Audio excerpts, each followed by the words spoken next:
Hello students, welcome to you in your physics class. मैं आपका physics teacher Pradeep Sharma. हम लोग एक काइनेमेटिक यानी गति का एक चैप्टर पढ़ने जा रहे हैं, जो कि हम थोड़ा सा पढ़ चुके हैं पहले। इसमें हम लोग वेग पढ़ चुके हैं, इसमें त्वरण पढ़ चुके हैं, इसमें हम लोग गति के कुछ समीकरण भी पढ़ चुके हैं, निगमित करना, जो कि गणितीय रूप यानी जो आपने अभी 9th की क्लास में पढ़े हुए थे। ठीक है, इन समीकरणों में आगे की बात करते हैं कुछ अलग हटके, मतलब इन्हीं तीनों समीकरणों का निगमन हम और अलग अलग प्रकार से भी ज्ञात करेंगे। जैसे अभी का जो टॉपिक है हमारा वो है ग्राफ। ठीक है, तो आज हम आपको अलग अलग ग्राफ बनाना पहले सिखाते हैं, उसके बाद इस ग्राफ के माध्यम से हम अलग अलग डेरिवेशंस, जो हमारे 3 डेरिवेशंस हैं, उन तीनों डेरिवेशन को भी हम सॉल्व करना सीखेंगे। ठीक है, तो देखो सबसे पहले तो मैं आपको जो ग्राफ बता रहा हूँ उनके नाम बता रहा हूँ। पहला जो ग्राफ होता है ये होता है दूरी और समय ग्राफ। दूरी और समय ग्राफ। दूसरा जो ग्राफ होता है ये होता है चाल और समय ग्राफ।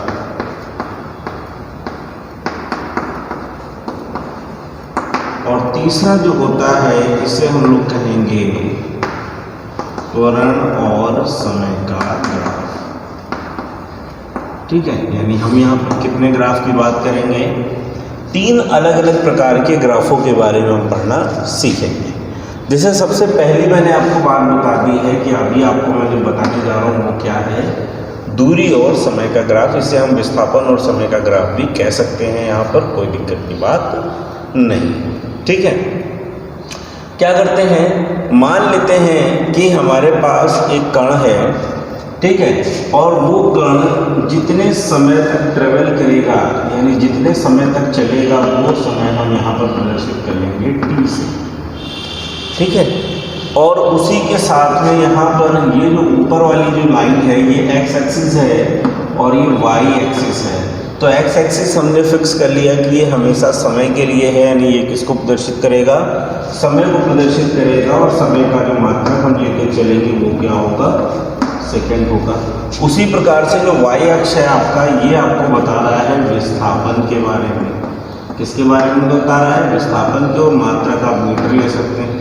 ठीक है, आप इन्हीं तरह से रेशियो में ले सकते हैं, इसको घंटे में ले सकते हैं, इसको किलोमीटर में भी आप ले सकते हैं। ठीक है, सबसे पहले हम एक बात बता रहे हैं कि मान लेते हैं कि हमारे पास एक कण है, और जो कण अभी क्या कर रहा है कि इस बिंदु पर है, मान लो यहाँ से O है और ये किसी A बिंदु पर है, और A बिंदु पर जब ये है और यहीं पर ये स्थिर है, अगर ये स्थिर है तो 1 घंटे 2 घंटे 20 मिनट 30 मिनट अगर हम देखेंगे तो हमको इसी पॉइंट पर नजर आएगा, है ना। टाइम मान लिया ये 10 सेकेंड है, ये 20 सेकेंड है, ये 30 सेकेंड है, ये 40 सेकेंड है। ठीक है, अब हमारे 10 सेकेंड पहले 0 सेकेंड में देखा वो A पर है, 10 सेकेंड में देखा अभी भी कहाँ पर है, वो A पर है, 20 सेकेंड में देखा अभी भी कहाँ पर है, A पर है, 30 सेकेंड में देखा तो कहाँ पर है, A पर है, 40 सेकेंड में भी देखा तो कहाँ पर है, A पर है। अर्थात ये हमको जो अवस्था बताएगा वो किस प्रकार की होगी, विरामावस्था। सबसे पहली बात, अगर हम गति में विरामावस्था का कोई ग्राफ बनाकर बताना चाहते हैं तो हम इस ग्राफ को बना लेंगे और बता देंगे कि ये जो कण है वो किस अवस्था में है, विरामावस्था में है। क्लियर हुआ? चलिए अगला ग्राफ देखते हैं। और अगला ग्राफ हमारे पास ये फिर से वही है, ये आपका जो है वो विस्थापन है, ठीक है, और ये जो है वो आपका समय है। ठीक, इसमें ये एक लाइन हमने ड्रॉ कर दी। अब इस लाइन को ड्रॉ करने में बात करते हैं। मान लीजिए पहले ये कहाँ पर हमने ले लिया, 10 second, 20 second, 30 second, 40 second, 10 metre, 20 metre, 30 metre. ठीक, आगे बढ़ जाएगा। अब यहाँ पर बात कर रहे हैं तो ये जो लाइन है इस लाइन को कहते हैं ढाल। क्या कहते हैं? ढाल। इसे हम लोग अपनी मैथ की लैंग्वेज में बोलते हैं प्रवणता भी। ठीक है, ये जो ढाल और प्रवणता है, मान लीजिए कहता है कि 10 या 20 सेकेंड के बाद हम देखते हैं कि ये कहाँ पर आ गया, किसी बिंदु A पर आ गया। अब इस बिंदु A पर आया, 20 सेकेंड तक ये जब चलता है तो कितनी दूरी तय करता है, 10 मीटर। 20 सेकेंड जब चलता है और 10 मीटर दूरी तय करता है तो इसकी ढलान क्या होगी, जो इसकी ढाल आएगी वो बनेगी इसकी चाल। अगर आपको विस्थापन दे रहा है तो बनेगा वेग, और अगर आपको दूरी दे रहा है तो यही क्या बनेगी इसकी चाल। क्या बनने वाली है? चाल। अर्थात यहाँ पर आ जाओ, दूरी और समय के ग्राफ में हमको ये जो ढाल मिल रही है ये किसको बता रही है? चाल या वेग को। ठीक है, अब यहाँ पर कह रहा है इसकी चाल, तो बेटा इससे हम एक चीज़ और बता सकते हैं, हर निश्चित समय में ये निश्चित दूरी को तय कर रहा है, अर्थात इसकी चाल कैसी है? एक समान चाल है। इसकी चाल कैसी है? एक समान चाल है। ठीक है, अगली बात करते हैं, कहता है ये ग्राफ बनाया और ये चाल इस तरह से मूव कर रहा है, तो एक टाइम पे इसने ज़्यादा कम समय में ज़्यादा दूरी तय कर ली, फिर अगली बार इसने ज़्यादा समय लिया, कम दूरी तय की, फिर अगली बार बात करेंगे एवरेज टाइम पे एवरेज दूरी, यानी इस तरह से हमने इसकी ढाल पे अलग अलग मान निकाले। तो ये अलग अलग समय पे अलग अलग दूरियां क्या कर रहा है? तय कर रहा है। अलग अलग समय पे अगर ये अलग अलग दूरियां तय कर रहा है तो इसकी चाल कैसी हो जाएगी? परिवर्ती चाल हो जाएगी। कैसी चाल हो जाएगी?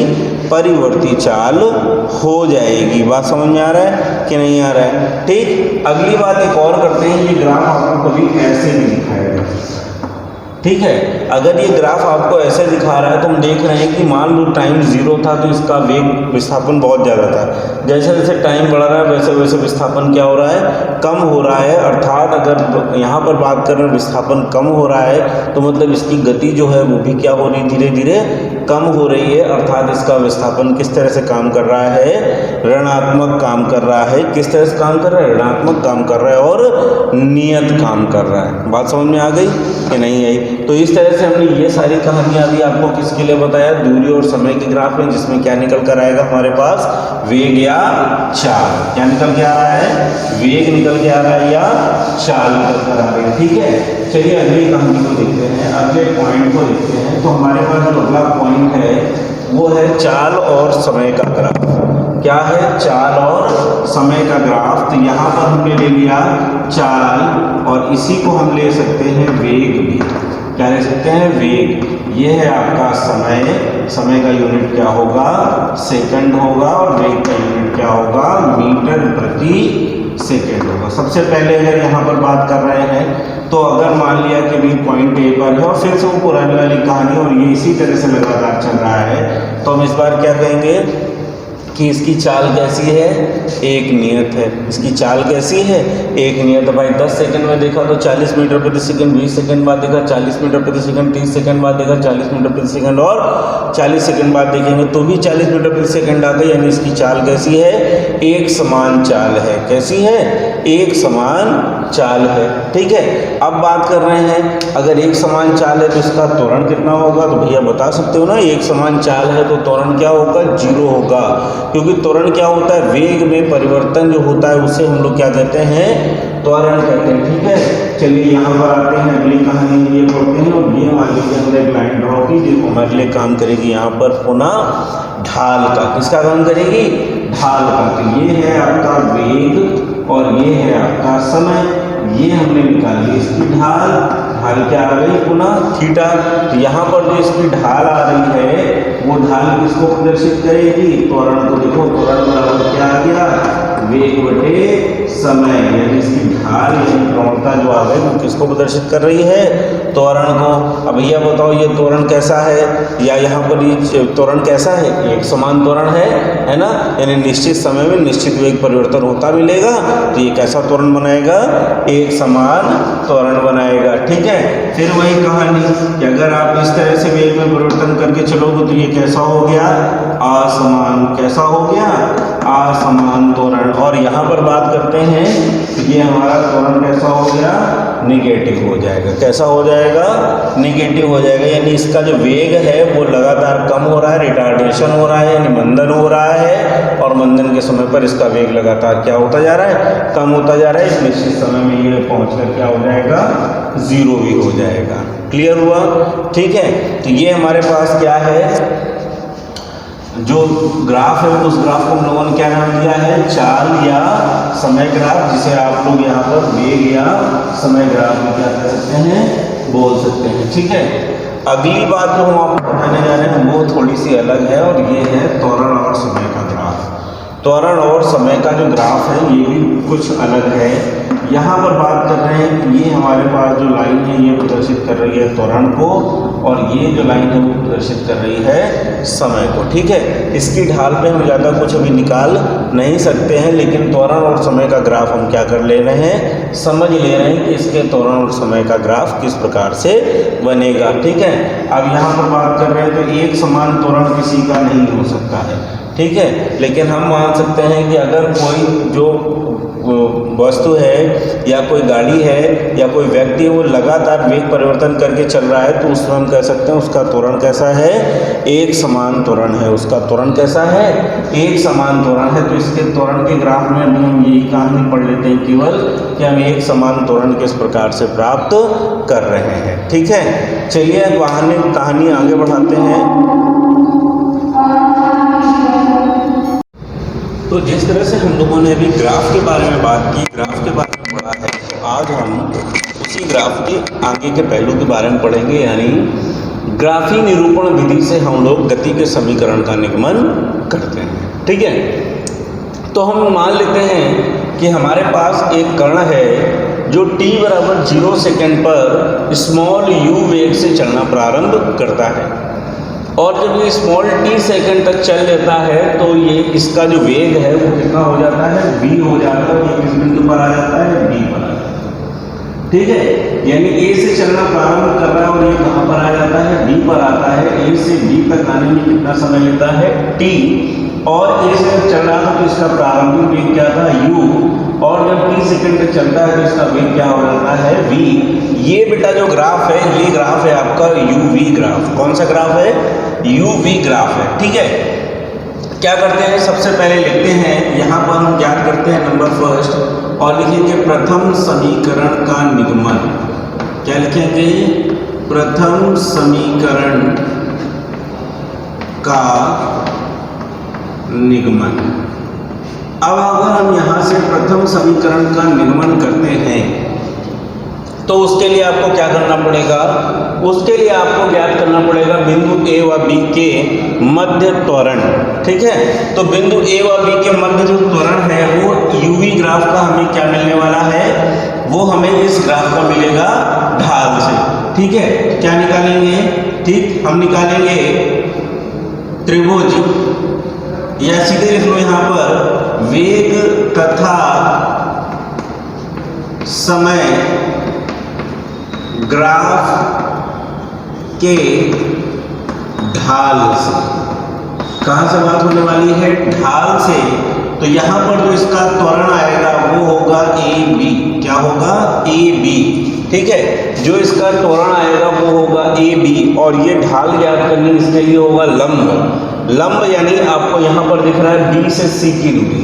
ठीक है, b से c की दूरी आपको ज्ञात करना है 0 से, और यहाँ तक की जो दूरी है वो, यहाँ से अगर बात करते हैं तो d से और b तक की जो दूरी है वो पूरी कितनी है, v है, और इसमें से कितना घटाना पड़ेगा, u। कितना घटाना पड़ेगा, u। इसे लिख लोगे BC अपॉन में AC। पहले हम क्या लिखेंगे, BC अपॉन में क्या आएगा, AC।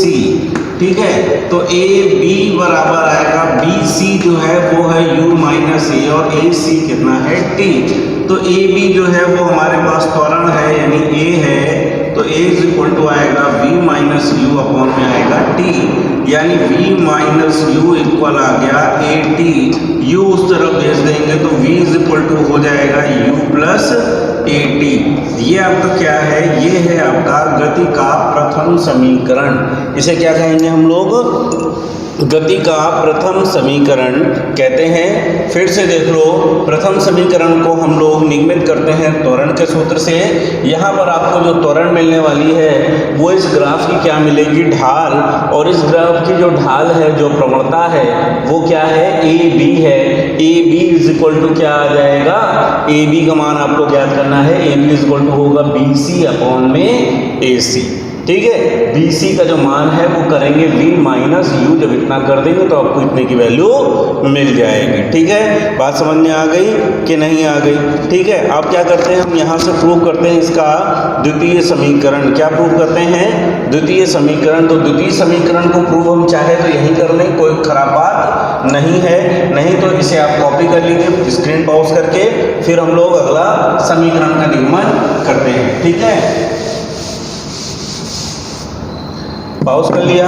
चलो तो हमें क्या करना है, द्वितीय समीकरण का निर्माण करना है। तो यहाँ से द्वितीय समीकरण जो होता है वो होता है विस्थापन के लिए। विस्थापन मतलब चली गई दूरी के लिए। तो यहाँ पर बेटा जब हम लोग विस्थापन की बात करेंगे तो कैसे आएगा, उसके लिए बात करते हैं। ठीक है, O से और D तक, यानी O से D तक के बीच में चली गई दूरी हमें क्या करना है, ज्ञात करना है। ठीक है, यहाँ पर अगर हम चली गई दूरी ज्ञात करेंगे तो VT ग्राफ में जो चली गई दूरी होती है वो कवर्ड एरिया के बराबर होती है, यानी इसके द्वारा जितना क्षेत्रफल कवर किया गया है उसके बराबर होती है। अब यहाँ पर जो क्षेत्रफल कवर किया गया है वो कितना है, तो हम दो तरह से ज्ञात करते हैं। एक तो ये आयत दिख रहा है और दूसरा ये त्रिभुज दिख रहा है, और दोनों को जोड़ लेंगे तो ये एक समलंब दिख रहा है। क्या दिख रहा है, समलंब दिख रहा है। तो आप दोनों तरह से ज्ञात कर सकते हैं। आप चाहे तो इस आयत और इस त्रिभुज दोनों का क्षेत्रफल निकाल कर जोड़ दीजिए तो भी आपका वो क्षेत्रफल होगा, जो क्षेत्रफल होगा वो दूरी होगी, या आप यहाँ पर समलंब का क्षेत्रफल भी लिख सकते हैं। तो हम क्या करें, हम सीधे समलंब का क्षेत्रफल लिख लें। तो क्या लिखेंगे, कण के द्वारा चली गई दूरी। क्या लिखेंगे, कण के द्वारा चली गई दूरी, कण के द्वारा चली गई दूरी। कण के द्वारा चली गई जो दूरी होगी उसे हम लोगों ने पहले से लिख लिया कि हमको क्या मिलेगी, S। क्या मिलेगी, S। S बराबर क्या होगा, समलंब OABCDO का क्षेत्रफल। ठीक है, और समलंब का जो क्षेत्रफल होता है वो होता है 1/2 ऊर्ध्वाधर भुजाओं का योग इंटू ऊर्ध्वाधर भुजाओं का योग, भुजाओं का योग, और इंटू में दोनों भुजाओं का अंतर, दोनों भुजाओं का अंतर। समझ में आ गया। तो देखो जरा ध्यान से, S इज इक्वल टू 1/2, एक ऊर्ध्वाधर भुजा है आपकी U और दूसरी ऊर्ध्वाधर भुजा है आपकी V। ठीक है, तो 1/2 यहाँ पर क्या लिखेंगे, U प्लस V, और इंटू में इन दोनों भुजाओं के बीच का अंतर कितना है, T। इंटू में दोनों भुजाओं के बीच का अंतर कितना है, T। ठीक है, यहाँ पर आप ब्रैकेट में लिख सकते हैं समझने के लिए कि अगर हम V लिखते हैं तो V बराबर हमें पता है, हम निकाल चुके हैं, क्या होता है, U प्लस AT। V बराबर क्या होता है, U प्लस AT। वो मान हम अगर इस पर रख लेंगे तो हमको मिलने वाला है S is equal to 1/2 U plus AT, और इंटू में क्या आ गया, T, जिसे हम आगे बढ़ाकर लिख सकते हैं 1/2 2U। ठीक है, और प्लस में क्या आ जाएगा, AT, और इंटू में क्या आएगा, T। ठीक है, अब क्या करो, T का अंदर मल्टीप्लाई कर दो। ठीक है, जब आप T का अंदर मल्टीप्लाई करोगे तो S इज इक्वल टू आ जाएगा 1/2 और क्या आ जाएगा, 2UT। क्या आएगा, 2UT, प्लस में क्या आएगा, AT²। अब साथ में अगर 1/2 का मल्टीप्लाई अंदर कर देते हो तो ये बनेगा UT प्लस 1/2 AT², यानी S is equal to UT plus half AT²। ये आपका क्या है, बताओ भैया, ये है आपका गति का द्वितीय समीकरण। इसे क्या कहेंगे, गति का द्वितीय समीकरण। समझ में आया कि नहीं आया, फटाफट स्क्रीन पॉज करके इसे भी कॉपी करो, फिर हम तीसरा डेरिवेशन भी अभी पढ़ लेते हैं तुरंत। ठीक है, अब करते हैं हम लोग तीसरा समीकरण। तीसरा समीकरण जो होता है वो होता है वेग के लिए। क्या होता है, वेग के लिए। और हम इसको करने के लिए बहुत सिंपल सी बात करते हैं, फिर से आते हैं पुनः इसके विस्थापन के समीकरण से। ठीक है, अब हमें यहाँ पर पुनः ज्ञात करना है विस्थापन। तो बच्चा याद रखना हमेशा, विस्थापन बराबर होगा औसत वेग इंटू समय। तो यहाँ पर अगर हम निकालने वाले हैं विस्थापन S, तो औसत वेग जो होगा वो होगा लंबवत भुजाओं का योग। क्या होगा, लंबवत भुजाओं का योग बटे 2 और इंटू में बीच की दूरी, इंटू में क्या आएगा, बीच की दूरी। ठीक है, अब जरा देखो लंबवत भुजाओं का योग क्या है, u प्लस वी बाई 2 और इंटू में बीच की दूरी कितनी है, t, यानी समय। अब चूंकि इस इक्वेशन में तृतीय समीकरण में हमें समय से कोई लेना देना नहीं होता है। अगर समय से कोई लेना देना नहीं होता है तो हम लिख सकते हैं प्रथम समीकरण से हम लिख सकते हैं t बराबर v माइनस यू अपॉन में क्या आ गया, a। अगर आप ये मान इसमें रख देंगे तो आपको मिलने वाला है s is equal to U plus V by 2 और इंटू में u minus V by a। ठीक है, अब अगर आप ऊपर देख रहे हैं तो u प्लस वी ब्रैकेट में एक और दूसरे ब्रैकेट में u माइनस बी है, तो ये क्या होता है a प्लस बी और a माइनस बी मतलब a square minus B square. बिल्कुल बेटा, तो यहाँ पर क्या आ जाएगा हमारे पास, ये बनेगा v माइनस यू। ठीक है, तो ये क्या आएगा v square minus U square upon में 2a इक्वल क्या आ गया s, अर्थात v square minus U square equal to s, यानी v स्क्वायर बराबर यू स्क्वायर प्लस 2as। ये क्या है, ये है आपका गति का समीकरण नंबर 3। बहुत अच्छे से समझ लो, अगर कुछ समझ में नहीं आए तो एक बार फिर से इसे देख लो वीडियो को, सारी चीज़ें आपको स्पष्ट रूप से बताई गई हैं, अच्छे से इसको समझना है। ठीक है, ध्यान से देखो, स्क्रीन पॉज करके कॉपी करो। ठीक है, तो कॉपी हो गया है ना। अब आपको आज का सबसे महत्वपूर्ण और बल्कि इस चैप्टर का सबसे महत्वपूर्ण डेरिवेशन बताएंगे जो आपके एग्जाम्स में भी कई बार पूछा जाएगा। ठीक है, साथ में वो इतना इम्पोर्टेंट है कि आगे अगर आप कोई कंपटीशन क्लासेस में जाते हैं तो उन कंपटीशन क्लासेस में भी हमें इनके बारे में पता होना चाहिए। ठीक, ये जो विधि होती है इस विधि को हम लोग कहते हैं कलन विधि। क्या कहते हैं, कलन विधि। और इस कलन में हम दो अलग अलग तरह से गणित के सूत्रों का यूज करते हैं।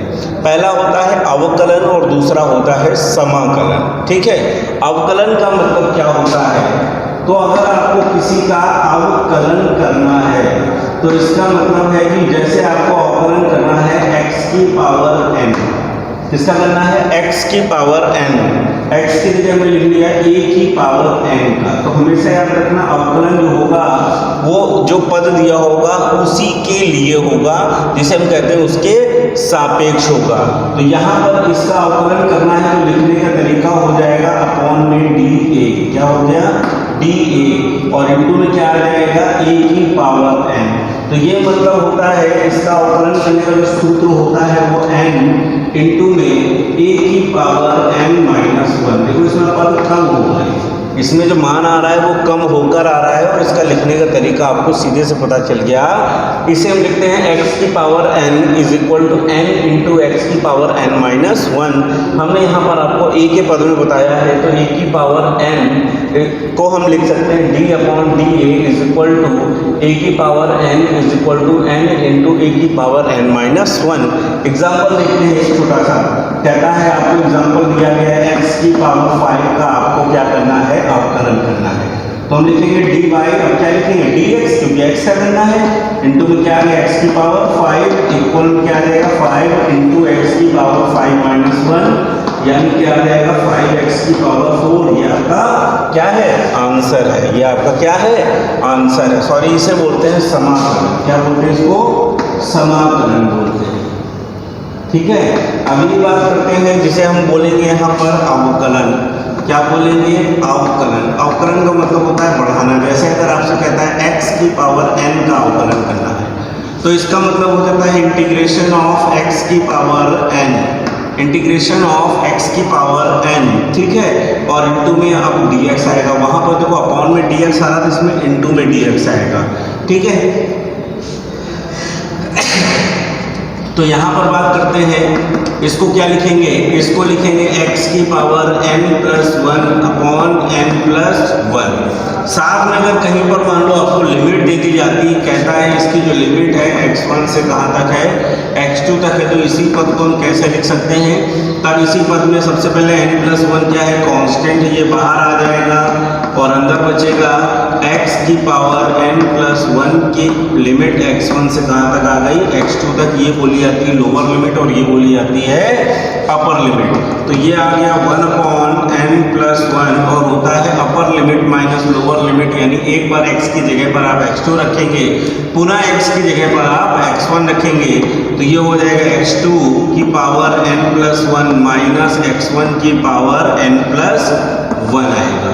बात समझ में आ गई। ये आपका किसका इंटीग्रेशन है, इंटीग्रेशन x1 से x2 तक x की पावर n इंटू में dx। अगर मान लो कोई पद नहीं दिया जाता है, जैसे यहाँ पर कह रहा है कोई पद नहीं देने का मतलब क्या हुआ, इंटीग्रेशन ऑफ dx लिखा है, ठीक है, इंटीग्रेशन ऑफ dx लिखा है, तो इसका मतलब है यहाँ पर कोई पद नहीं है। अगर कोई पद नहीं है तो इंटीग्रेशन किसका कर रहे हैं, x का करने वाले हैं। अगर हम अवकलन x का करने वाले तो इसे लिख सकते हैं x की पावर 0 और इंटू में क्या लिखेंगे dx, और किसी की भी पावर 0 हो तो उसका मान 1 होता है, इसलिए हम सपोज कर लेंगे यहाँ पर क्या है 1 है। अब इसका अगर अवकलन करेंगे तो x की पावर 0+1 अपॉन में 0+1, यानी इसकी वैल्यू क्या आएगी x। तो हम सीधे से लिख सकते हैं, अगर कहीं पर इंटीग्रेशन और dx दिया है तो इसे हम क्या लिखेंगे, x लिख सकते हैं। क्या लिख सकते हैं, x लिख सकते हैं। थोड़ा सा आपका मैथमेटिक्स है, इसलिए बायो और मैथ दोनों ही क्लास के बच्चों के लिए बहुत ज़रूरी है, ठीक है। समझ में आ गया होगा अच्छे से, अगर अच्छे से समझ में आ गया है तो अब हम क्या करने जा रहे हैं, अब हम करने जा रहे हैं कलन विधि से, ठीक है, इन्हीं गति के समीकरणों का निगमन, ठीक है। कलन विधि से गति समीकरण का निगमन करने जा रहे हैं। गति के समीकरण कैसे बनेंगे ये सीखते हैं। तो सबसे पहले लिखते हैं प्रथम समीकरण। क्या लिखते हैं, प्रथम समीकरण। तो भाई सबसे पहले अगर हमें प्रथम समीकरण करना है तो एक बात और समझ लें अच्छी तरह से। जैसे वो बात क्या है कि अभी तक हम जितनी जगह डेल्टा लिख रहे थे वो सारी चीज़ें बदल जाती हैं डी में, यानी यहाँ पर जो डेल्टा है वो किसमें बदल जाएगा, डी में। मतलब डेल्टा का मतलब होता है अंतर और डी का मतलब होता है छोटा अंतर, ठीक है। डी का मतलब क्या होगा, छोटा अंतर होगा। तो सबसे पहले हम बात करेंगे प्रथम समीकरण का निगमन करना है, और निगमन करने के लिए बात करेंगे त्वरण के सूत्र से। कहाँ से बात हो रही है, त्वरण के सूत्र से। क्या होता है भैया त्वरण का सूत्र, बताइए। त्वरण का सूत्र होता है a इज इक्वल टू वेग परिवर्तन की दर, यानी त्वरण बराबर वेग परिवर्तन बटे क्या आएगा, समय, बटे क्या आएगा, समय। यानी a इज इक्वल टू जो हम वेग परिवर्तन डेल्टा लिखते थे क्या लिखेंगे, dv अपॉन में क्या आएगा, dt, dv अपॉन dt। यहाँ से आप निकालो dv इक्वल क्या आ गया, a इंटू dt। क्या आ गया, a इंटू dt। अब बड़े ध्यान से देखो, ठीक है, इसमें कुछ भी वो वाली बात नहीं है। हम अब क्या करेंगे, दोनों पक्षों में हमें दिख रहा है कि अब क्या होना है, समाकलन। क्या होना है, समाकलन। तो यहाँ पर चाहे तो लिख लो समाकलन करने पर, जब आप समाकलन करने जा रहे हो तो इंटीग्रेशन ऑफ क्या लिखोगे, dv equal integration of a into D T. अब v किस पर निर्भर करेगा, t पर। v किस पर निर्भर करेगा, t पर। कैसे निर्भर करेगा कि समय जो है वो 0 से कहाँ तक बढ़ाया जा सकता है, t तक। समय कहाँ तक बढ़ाया जा सकता है, 0 से t तक। लेकिन जब समय 0 होगा तो वेग क्या होगा, u, और जब समय t हो जाएगा तो वेग परिवर्तित होकर क्या हो जाएगा, v। यानी वेग कहाँ से कहाँ तक परिवर्तित हो सकता है, वेग हो सकता है u से v तक।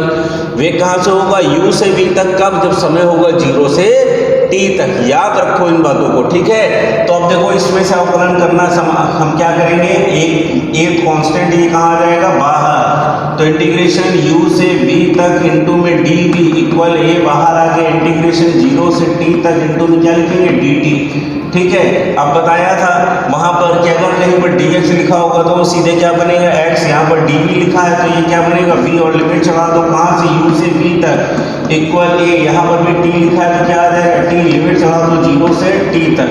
Upper limit minus lower limit, यानी v की जगह पर एक बार अपर लिमिट v, फिर v की जगह पर माइनस लोअर लिमिट यानी u। इक्वल ए टी की जगह पर अपन लिमिट यानी टी माइनस लोअर लिमिट यानी 0, तो क्या आ जाएगा v माइनस यू इक्वल क्या आ गया ए टी, यहाँ से u उधर भेज दो तो v बराबर क्या आ गया u plus A T, v बराबर क्या आ गया u प्लस ए टी। ये क्या है आपका प्रथम समीकरण है, ये क्या है आपका प्रथम समीकरण। तीसरी बार प्रूफ कर रहे हैं तो अच्छे से समझ में आ गया होगा, समझ में आ गई बात, ठीक है। तो स्क्रीन पॉज करके इसे कॉपी करो, फिर पढ़ते हैं इसका अगला समीकरण। चलिए कॉपी कर लिया, अब हम पढ़ते हैं नंबर सेकेंड, जिसे हम बोलेंगे द्वितीय समीकरण। क्या बोलेंगे द्वितीय समीकरण, यानी दूसरे समीकरण का निगमन करना है, ठीक है। अब दूसरा समीकरण जो निकालेंगे वो निकालेंगे विस्थापन के सूत्र से। कहाँ से निकालेंगे विस्थापन के सूत्र से। क्या होता है विस्थापन का सूत्र, वेग के सूत्र से निकालेंगे। और वेग बराबर क्या होता है विस्थापन बटे समय। वेग बराबर यानी इसको कहाँ से निकालेंगे वेग के समीकरण से। वेग का जो समीकरण होता है v बराबर वो होता है विस्थापन बटे समय। क्या होता है विस्थापन बटे समय। तो यहाँ से विस्थापन यानी ds बराबर क्या आ जाएगा v इंटू में dt। अब आप भी बताओ क्या v बराबर u प्लस ए टी लिखने से पीछे हटोगे, बिल्कुल नहीं। अर्थात तब ds बराबर हमको क्या मिल जाएगा u प्लस ए टी और इंटू में क्या आएगा dt। चलिए अब हमने क्या किया इसका अलग अलग गुणा कर लें, यानी ds बराबर मिल गया u इंटू में dt plus A T into में क्या आ गया dt, ठीक है, समझ में आ गया। अब क्या करते हैं पुनः फिर से समाकलन करने पर क्या लिखेंगे, समाकलन करने पर जब आप समाकलन करेंगे तो इधर हो गया integration of ds equal integration of क्या आ गया u इंटू में dt plus integration of A T into में क्या आ गया dt। अब समय की लिमिट से हम विस्थापन की लिमिट बनाएंगे, तो अगर समय में 0 0 है तो उस समय विस्थापन में क्या हो गया 0, लेकिन समय अगर t तक पहुंच जाएगा तो विस्थापन मान लें कहाँ तक पहुंच गया s तक। अब क्या करेंगे चलो समाकलन करते हैं भैया। समाकलन करने से पहले पर थोड़ा शॉर्ट कर लें, तो ds 0 से s इक्वल u कांस्टेंट है बाहर ले लिया, इंटीग्रेशन 0 से t इंटू में क्या आ गया dt प्लस a कांस्टेंट है बाहर आ गया 0 से t तक ये आ गया t और इंटू में क्या आ गया dt, ठीक है। अब क्या करते हैं इसका समाकलन करेंगे तो क्या आ जाएगा s 0 से कहाँ तक आएगा s तक इक्वल में u, इसका समाकलन करेंगे क्या आ जाएगा t कहाँ से 0 से t तक प्लस a, यहाँ पर आ गया भैया t की पावर कितनी है 1, t की पावर 1 प्लस 1 अपॉन में 1 प्लस 1, तो ये हो गया t की power 1 plus 1 upon 1 plus 1, limit चढ़ा दो 0 से t तक, ठीक है। अब क्या करेंगे इसकी लिमिट रख दो तो क्या हो गया s माइनस 0 इक्वल यहाँ पर रखेंगे u t माइनस 0 प्लस ये बाहर आ गया तो 1/2a, यहाँ पर आ गया t स्क्वायर माइनस 0 स्क्वायर, ठीक है। तो ये आ गया s is equal to u t plus half A T square. ये क्या है ये है गति का द्वितीय समीकरण। इसे क्या कहते हैं गति का द्वितीय समीकरण। नियमित करना आ रहा है कि नहीं आ रहा है, ठीक है। अच्छे से सीखो, इसे कॉपी करो फटाफट, फिर मैं अगला देखते हैं इसके जस्ट तुरंत बाद। कॉपी करो स्क्रीन पॉज करके, ठीक है। तृतीय समीकरण जो हमें निगमित करना है। तीसरा जो समीकरण है वो फिर से वहीं पर आ जाएंगे जहाँ से हम लोगों ने प्रथम समीकरण का निगमन किया था। प्रथम समीकरण का हमने निगमन कहाँ से किया था त्वरण के सूत्र से। कहाँ से किया था त्वरण के सूत्र से। तो तृतीय समीकरण का जब निगमन करेंगे तो हम बात करेंगे त्वरण के सूत्र से। क्या होता है त्वरण का सूत्र भाई? त्वरण का सूत्र होता है a is equal to D V upon D T. बात समझ में आ गई? यानी त्वरण का जो सूत्र है वो है a is equal to D V upon D T. एक छोटा सा काम कर लो, ऊपर नीचे दाहिनी तरफ दोनों तरफ डी एस से मल्टीप्लाई कर अपना समीकरण बनाने के लिए। तो जब इसमें ऊपर नीचे डी एस से मल्टीप्लाई कर लिया तो आ गया a is equal to D V upon में आ गया डी एस और इंटू में आ जाएगा डी एस अपॉन में आ गया डी टी। ठीक है, तो D S upon D T जो हो गया, इसे कहते हैं विस्थापन बटे समय यानी वेग। विस्थापन बटे समय यानी वेग, यानी a इज इक्वल टू ये बन गया dv अपॉन ds इंटू में क्या आ गया v। ठीक, अब यहाँ से ds को इधर भेज दो तो dv इसके साथ हो जाएगा, यानी v इंटू dv इक्वल आ गया a इंटू में ds। पुनः क्या करने पर भैया, समाकलन करने पर। ठीक है, तो क्या लिखेंगे, समाकलन करने पर, समाकलन करेंगे तो इंटीग्रेशन ऑफ क्या आ गया, v dot dv equal integration a dot ds। ठीक है, देखो विस्थापन की वजह से वेग परिवर्तित होगा, तो अगर विस्थापन शून्य होगा तो प्रारंभिक वेग क्या होगा u, जब विस्थापन s तक हो चुका होगा तो वेग क्या हो गया होगा v। ठीक है, अब फिर से वही काम करते हैं, a कांस्टेंट इसको बाहर निकाल लेते हैं, v तो वही रहेगा, कोई दिक्कत नहीं है। तो u से v डॉट dv इक्वल में आ गया a इंटीग्रेशन 0 से s तक, और ये हो जाएगा ds। इसका इंटीग्रेशन करेंगे तो v की पावर 1 है, यानी v की पावर 1 प्लस 1 अपॉन में 1 प्लस 1, लिमिट चढ़ा दो, u से कहाँ तक आ गई v तक, इक्वल में a, यहाँ पर क्या आ जाएगा s, लिमिट चढ़ा दो 0 से s तक। तो यहाँ से क्या आ गया 1/2 बाहर आ गया है, और ये बन गया है v की पावर 2 माइनस में u की पावर 2 इक्वल a, यहाँ पर बन गया s माइनस 0। तो यहाँ पर क्या आ गया s। ठीक है, तो क्या आ जाएगा v square minus u square equal to as, यानी v स्क्वायर बराबर u square plus 2as। Clear हुआ, समझ में आया कि नहीं आया। ठीक है, तो ये याद रखो कि ये जो है वो आपका गति का तृतीय समीकरण का निगमन है, और किस विधि से है, कलन विधि से है। ठीक है, तो ये आपका आज से जो आपका काइनेमेटिक का ये जो चैप्टर है वो ख़त्म हो रहा है, अच्छी तरह से इन्हें पढ़ना है, और इन चैप्टर से रिलेटेड जो क्वेश्चंस हैं वो आपको हम PDF में डेली भेज रहे हैं, तो उन्हें भी पढ़ना है और इसे भी समझना है। ठीक है, तो अब मिलते हैं हम लोग, आप अच्छे से एग्ज़ाम दीजिए, एग्ज़ाम्स के बाद में फिर मिलते हैं। ठीक है, अपने अगले वीडियोस में या अगली PDF में। ठीक, अभी आपको अच्छे से एग्ज़ाम की तैयारी करनी है, और अगर कुछ भी समझ में नहीं आता है तो मैसेज से हमें पूछ सकते हो। ठीक है, चलिए बाय।